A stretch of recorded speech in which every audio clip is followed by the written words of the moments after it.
Salut, vous êtes la bienvenue dans ce La tutoriel. cybersécurité ne se contente plus de réagir. Donc, c'est ce que faisaient les antivirus. Lorsqu'il y a un virus, l'antivirus réagit. Mais l'IA, elle dit que elle prédit et neutralise les attaques avant qu'elles ne se produisent. Et oui, l'IA, cette technologie vous dit qu'elle est capable de prévoir les attaques. Qu'est-ce que c'est? Qu'est-ce que c'est OpenAI?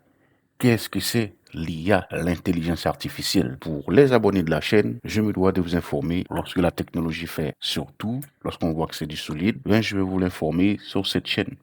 Eh bien, l'IA, l'intelligence artificielle ou OpenAI, tout un ensemble de techniques qui permettent à un ordinateur d'analyser des informations dans la foulée, lui permettent de reconnaître des modèles tels que des visages, de la voix et du texte.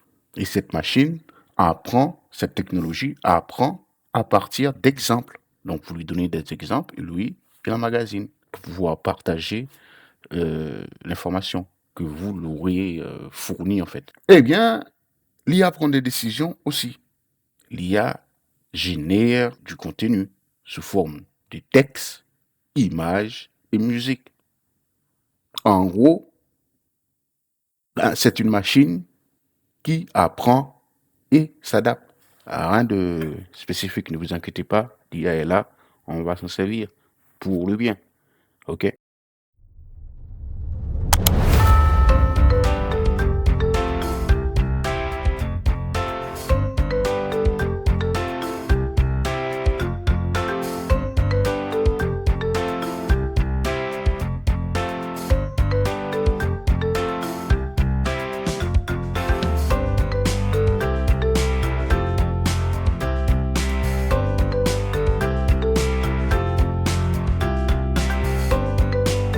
Salut les internautes, salut les abonnés de la chaîne et les nouveaux arrivants, n'hésitez pas à vous abonner.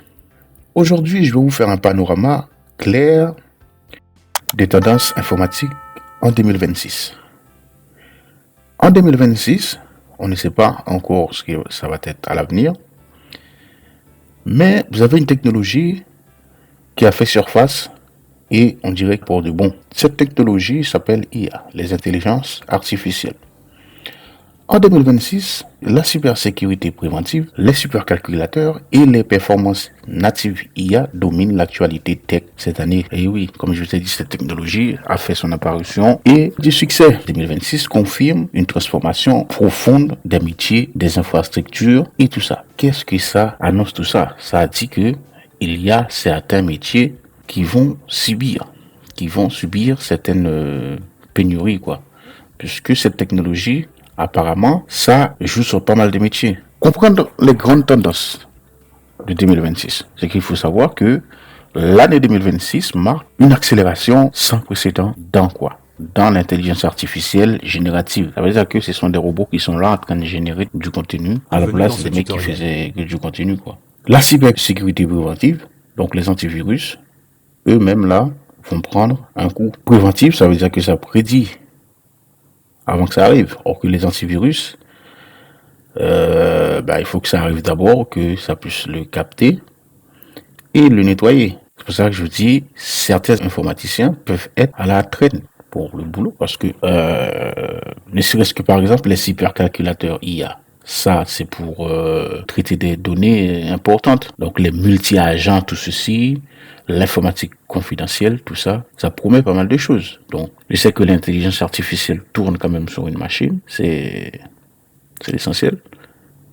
Ces tendances sont confirmées par le rapport Gartner en 2026 et les annonces du CES, qui est des organismes et un ouvrage qui, lorsque la technologie fait un pas en avant, parmi les ouvrages, ces ouvrages-là sont des ouvrages assez importants. Donc, on s'y fie à ces informations.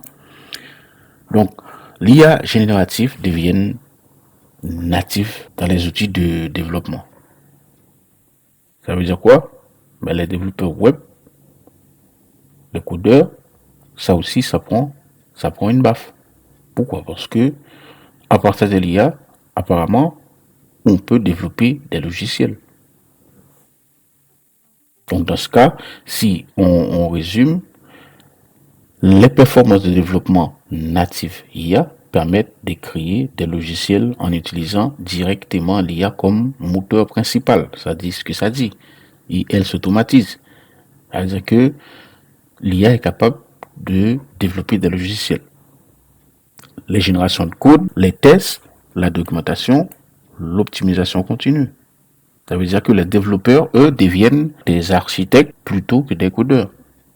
Les entreprises gagnent en qualité et en rapidité. Donc, cette technologie-là, comme je vous ai dit, elle a l'importance. Là, on nous dit encore que les supercalculateurs IA, la nouvelle puissance, les supercalculateurs IA, nouvelle puissance, ça dit, les supercalculateurs IA sont des machines conçues pour entraîner des modèles massifs. Comprenez ce que ça veut dire? Ça veut dire que massif, c'est le travail que cette technologie offre, elle est massive, mais reste à savoir l'utiliser.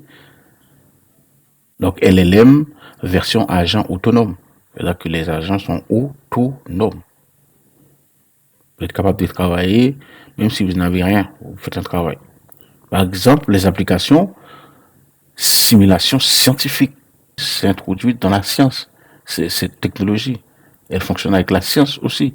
Donc, elle se trouve dans les hôpitaux. Ah oui. C'est-à-dire que les gars, je sais pas ce que vous avez écrit là, mais bon après, mais les gars, pas trop vite, pas trop fort. Il faut que chacun gagne son pain.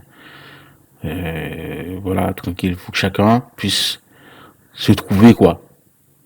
Ok, enfin des modèles de langage spécialisés, physique, robots, drones, automatisation, industrielle, tout ça là, l'IA est là-dedans. Lorsque vous voyez des robots, peut-être programmés par un IA, un drone que vous voyez voler pas mal de temps là pour les vidéos, sont connectés, ce sont des objets qui fonctionnent très bien avec l'IA.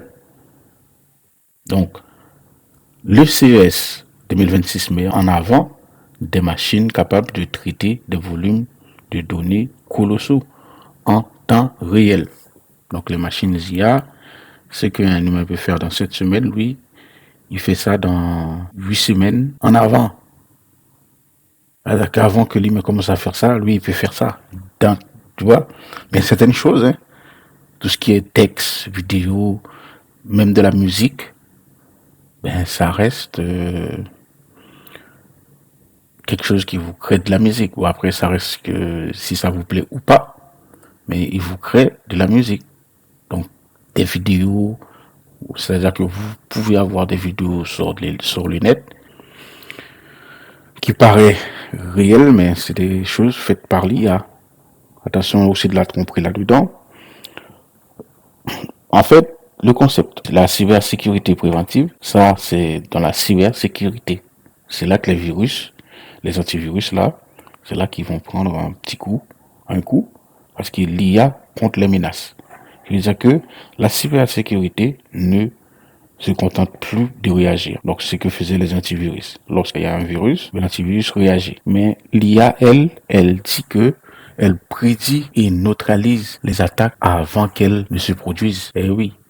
C'est-à-dire que l'IA vous dit que cette technologie vous dit que elle est capable de prévoir les attaques qui vont arriver chez vous, par exemple, dans vos machines, dans vos ordinateurs, hein, quand vous donnez la perte, et enfin tout ce qui est choses comme ça, l'IA prévoit ça, il intercepte ça. Donc les antivirus, eux, jusque-là, ne faisaient pas forcément ça.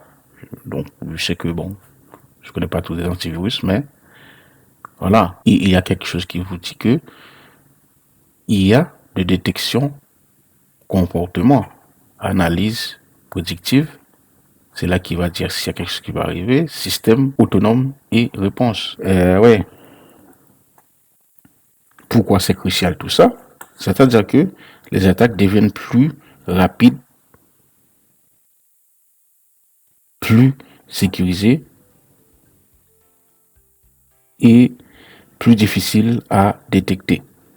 Les entreprises doivent anticiper plutôt que réparer. Donc, ça, c'est pour les entreprises, ça. Si vous passez votre temps à anticiper, eh bien, forcément, vous passez moins de temps, vous allez passer moins du temps à réparer. Parce que si vous anticipez pas, il faut réparer. Donc, les antivirus, c'est ce qu'ils faisaient, ils réparaient. Mais ça vous dit que euh, ça va pas l'arriver. Pourquoi? Parce que j'ai le temps d'intercepter ça. L'informatique confidentielle, donc confidential computing, une technologie qui protège les données même pendant leur traitement, grâce à des esclaves sécurisés. Maintenant, cas d'usage, vous avez la santé, la finance, cloud et données sensibles. En IA, tout ça, l'IA traite bien ces choses. Par exemple, la santé, dans les hôpitaux, vous avez des machines IA. Vous aurez, si vous n'avez pas encore, dans la finance, tout ce qui est la banque et tout. Cloud et les données sensibles IA, tout ça, ça vous dit que la protection des données devient une obligation. La protection des données devient une obligation stratégique pour les entreprises. C'est tout en fait. Il faut juste protéger vos données. Protéger vos données. Et c'est là que l'IA, je vous assure qu'il s'appuie sur les données qu'on lui donne. Ça, c'est pour vous. Le système multi-agent IA, qu'est-ce que c'est? Des groupes d'agents IA spécialisés qui collaborent pour accomplir des tâches complexes. Donc lorsqu'il y a un qui est déjà complexe, lorsqu'ils collaborent encore, c'est encore pire. Ils feront des choses qu'on n'aura même pas le temps d'anticiper dans les emails. Il faut faire attention à ça. Moi j'ai dit, il faut faire attention à ça parce que l'IA intercepte ce qu'on a dit. Certaines menaces, on va prendre le cas des antivirus, certaines menaces avant qu'elles arrivent sur l'ordinateur. Donc, il faut juste qu'on se méfie quand même un peu de ces types de technologies parce que si c'est des robots qui sont là, quand on anticipe tout ce qu'on fait, tout ce qu'on mange, comment on chie, alors que eux-mêmes, il leur faut peut-être de l'électricité ou autre chose, c'est des choses différentes. Donc, du coup, les gars, vous avez créé votre technologie là, c'est bien. Moi, je l'utilise aussi, mais avec bon escient. Bon. Ça dit quoi? Exemple, vous avez l'automatisation des workflows d'entreprise. Donc, lorsque vous allez faire du no-code, parce que avant il y avait les codeurs, maintenant il y a les no-code. Même moi j'ai fait une formation pour les no-code. C'est-à-dire que votre workflow, par exemple, lorsque vous allez utiliser ne serait-ce que ça, et puis vous avez d'autres encore, vous avez ça, et puis c'est français ça. Je sais pas s'ils l'ont vendu, je sais pas les mecs qui créent des trucs. Bon après c'est pas, je m'avance pas sur ce qui s'est passé après. Et par exemple encore, il y a Airtable. Bon, ça c'est pour les automatisations, tout ce qui est ça là. Et vous avez encore Webflow. Vous avez plein d'outils, no code qui vous permettent de faire des choses, mais qui, qui sont avec l'IA. Donc, c'est très, très, très simple. Donc, ça dit quoi? Agent support client autonome. Et ça dit que coordination robotique. Vous avez de la robotique qui vous aide à faire des choses. C'est en gros, c'est ce que ça veut dire là. Et par là, on passe d'une IA outil à une IA équipe. C'est autre chose. Tendance grand public du CES 2026. Donc, l'innovation marquante. Ok, l'objet connecté autonome. Donc, objet connecté autonome. IA embarqué dans les appareils du quotidien. Interface vocale ultra naturelle. Santé numérique avec analyse biométrique IA. Donc, comprenez ce que vous devez comprendre là-dedans. Cette technologie, je vous assure que c'est une technologie qui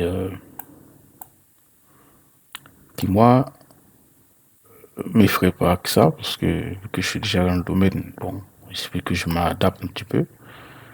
Donc, l'IA devient visible, intégrée partout. Pas partout, mais pas mal d'endroits quand même.